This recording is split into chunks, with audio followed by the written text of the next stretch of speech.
Professor Ferguson, we know that historically it's very common for one country to invade another in an attempt to build its empire. How common is that in the 21st century? Well, of course, we've had wars in the 21st century. Let's think back to 2001, the American invasion of Afghanistan and the overthrow of the Taliban.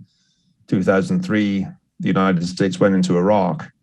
So we can't claim that this is entirely without precedent. Russia has, of course, waged a number of wars, 3 to be precise, prior to this one: 2008 in Georgia, then 2014 in Ukraine when Crimea was annexed, and then in 2015 the Russians went into Syria. So you can't really pretend to be surprised at this war. I've been warning for months that war was likely, and yet still people have been surprised at the scale of the Russian invasion. NATO and the US have tried to use diplomacy to avoid war, and now they're trying to use sanctions to stop it.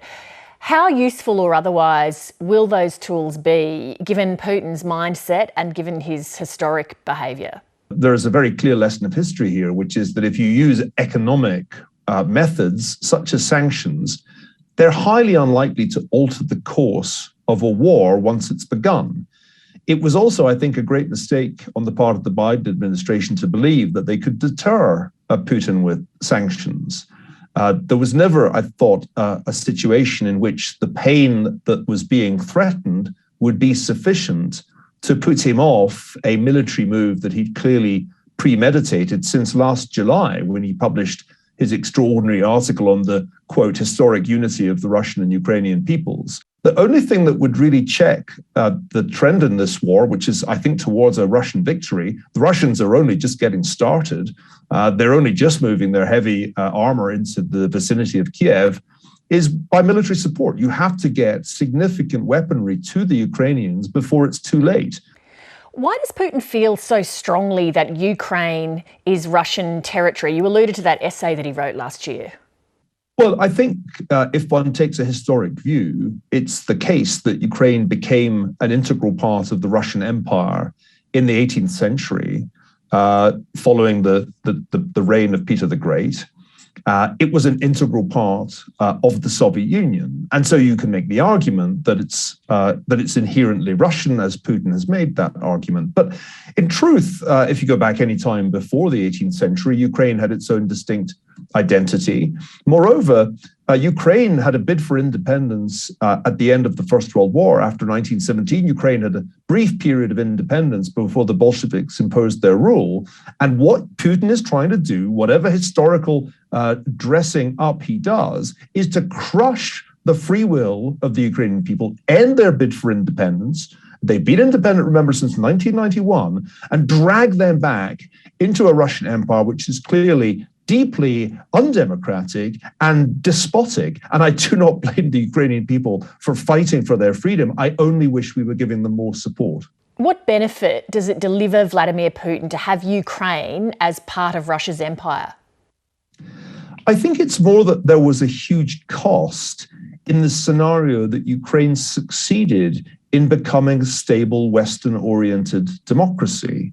That, I think, is the real motivation here. Ukrainians look to the West and they see Poland, a country with which they're historically just as connected as they are to Russia. And they see Poland, which has prospered in the European Union, prospered in NATO, is now significantly better off than Ukraine. The real goal here is not to acquire territory. The real goal here is not even to acquire 40 plus million people. The goal is to prevent those people from making a success of democracy and freedom. How does Putin view his own place in history? Well, many people, I think, make the mistake of thinking he's trying to rebuild the Soviet Union. And the typical cartoon will depict him as some kind of mini-me version of Stalin. But that I don't think is right. If one actually spends time looking at Russian propaganda in the Putin era, it's far more nostalgic for an earlier time, perhaps the 18th or 19th century, the time of the Tsars. He has openly said that his hero is Peter I, Peter the Great. Peter the Great is an interesting figure because what he did was to take Russia and shift it towards the West, creating his own new capital in St. Petersburg. work, and using military force, but also modernization of Russia's institutions to try to compete with the great powers of Europe. Now, I think that is in many ways a better way of thinking about what Putin's trying to achieve. He's not Stalin. He's this kind of fake Peter the Great figure who fantasizes about being Tsar. So what differentiates Putin from the people he's up against on the Western side is that he regards this kind of violence as a legitimate part of the political process, whereas we have become so averse to using force that we think sanctions will somehow deter him. And this, as I said, was a terrific mistake. It has led to the biggest foreign policy disaster that there has been for many decades. I cannot think of anything as disastrous as allowing a full-blown war to break out in Europe, which shows every sign of ending in a highly destructive Russian victory. This is really one of the great blunders of modern American foreign policy. Niall Ferguson, thank you for your insights as always. Thank you very much. Hi, I'm Lee Sales. Thanks for watching this story. If you'd like to watch more of 730's stories, they are on the left of your screen.